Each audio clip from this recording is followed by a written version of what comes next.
gusta el bluegrass? Sí, claro. En Ahora Música he aprendido, ha estado Mile 12, que es bluegrass, ha estado Crooked Steel, que es bluegrass, ha estado Front Country, que es bluegrass, pero bluegrass, los tres son bluegrass progresivo, y hasta he tenido a Molly Tuttle, que es una gran guitarrista del bluegrass.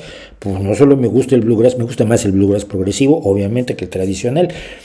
Pero ya he tenido, y va a haber más bluegrass, por supuesto, en Ahora Música, pero darle una vuelta a lo que ya hice. Mile 12 me parece uno de los más interesantes grupos de bluegrass progresivo, y a mí ya me gustaban, pero una canción en concreto, que es la que creo que es la que comenté, que vienen a 4/4 y de pronto en el coro entran a 3, hacen un cambio de tiempo totalmente para luego volver a los 4/4, y esto es algo que giras y dices que les faltó un tiempo.